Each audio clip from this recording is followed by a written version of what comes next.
L'inconscient est-il psychique? Thèse. La vie psychique ne se réduit pas à la conscience. L'inconscient fait partie du domaine psychique. Antithèse. N'est psychique que ce qui appartient à la conscience. L'inconscient englobe tout ce qui relève du corps. Thèse. L'inconscient est psychique. En effet, bien des faits attestent qu'il existe une vie psychique inconsciente. Que l'on ait conscience de ce que l'on pense ne signifie pas que l'on ait conscience de l'ensemble des mécanismes qui gouvernent notre pensée. Premier argument, je ne connais pas toujours le sens de mes actes. Je peux croire que j'agis par pure générosité alors que c'est la vanité qui me motive. Je peux me montrer particulièrement courtois envers un homme ou une femme tout en ignorant que cette courtoisie exprime une passion naissante. Qu'il s'agisse de vanité, de passion amoureuse, ce qui échappe à ma conscience ne relève pas de la physiologie, mais bien d'une vie psychique proprement humaine. Deuxième argument, la conscience n'est pas une cause, mais un résultat. Des penseurs comme Spinoza, Nietzsche ont montré que nous ignorons tout de l'origine de nos désirs, de nos volontés, de nos pensées. Nous ne prenons conscience que du résultat d'une activité psychique profonde, obscure, dont la complexité nous échappe presque entièrement. Troisième argument, l'homme ne cesse de penser. L'activité onirique est une forme de pensée. Pourtant, lorsque l'homme dort, il n'est pas conscient.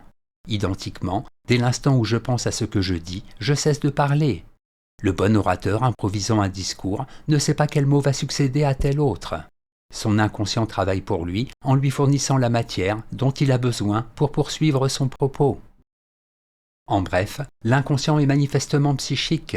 Il est impossible d'expliquer la pensée sans se référer à des mécanismes non physiologiques qui échappent partiellement ou totalement à la conscience. Antithèse. L'inconscient n'est pas psychique. Il faut distinguer le psychique, qui définit la conscience, et le physiologique, qui définit l'inconscient. L'inconscient dépend du corps. On ne peut pas penser sans avoir conscience de penser. Premier argument. L'âme n'est pas de même nature que le corps. Descartes distingue nettement le psychique, dont toute l'essence est de penser, du corps, dont toute l'essence est l'étendue et le mouvement. Ce qui échappe à la conscience, c'est-à-dire ce qui renvoie au corps, s'explique de manière mécanique. Le corps, autrement dit l'inconscient, est une machine. En tant que tel, il n'a aucunement une dimension psychique. Deuxième argument, l'inconscient ne pense pas. Il y a nécessairement contradiction à parler d'un inconscient psychique. En effet, l'inconscient renvoyant au physiologique, il est absurde d'affirmer que ce qui échappe à ma conscience puisse penser. Je constate que mes ongles ont poussé, mais je ne les ai pas sentis pousser. J'ai conscience de mon corps, mais lui n'a aucune conscience de ce que je suis. Troisième argument, le psychique ne renvoie qu'à lui-même. Sartre, invoquant la philosophie cartésienne, considère que l'objet de la psychologie ne peut être que l'homme en situation. Cet homme est obligatoirement conscient. Ne compte donc pour lui que la pensée consciente d'elle-même. D'où son rejet de la théorie freudienne d'un inconscient psychique. En bref, l'inconscient est ce qui échappe à la conscience. Tout ce qui échappe à la conscience est exclu de la sphère du psychique. L'âme pense le corps, par essence inconscient, ne peut pas penser l'âme. Synthèse. Descartes peut être considéré comme le père de la rationalité moderne occidentale. Il est le premier à avoir défini l'homme comme l'être de la conscience. Pour lui, l'inconscient psychique ne peut pas exister.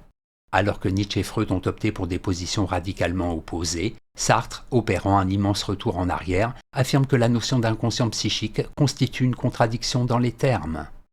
Pourtant, il est bien difficile de croire que tout ce qui est psychique ne renvoie qu'à la conscience. L'inconscient pense. Il pense bien plus que la conscience, laquelle serait bien limitée si des mécanismes qui la dépassent ne venaient pas soutenir et commander son travail de connaissance. Notes et commentaires. Psychique. Ce terme désigne tout ce qui concerne les activités de l'esprit. Dès lors qu'on parle d'esprit, on est bien obligé d'admettre que l'homme en sait plus sur ce qu'il pense que sur les raisons qui le déterminent à penser et à agir. Cette idée de l'inconscient, tant vantée et si bien vendue, je n'en fais rien. Je n'y suis jamais conduit naturellement. Quand j'ai voulu en user, afin de me mettre à la mode, elle n'a rien saisi de l'homme, rien éclairé. L'intérieur de l'homme et ce genre de pensée qui prétend se passer du monde, voilà une fiction de littérateur. Un homme qui ne perçoit point n'est pas livré à ses propres idées. Bien plutôt, il n'a pas d'idées, il dort. Alain, propos.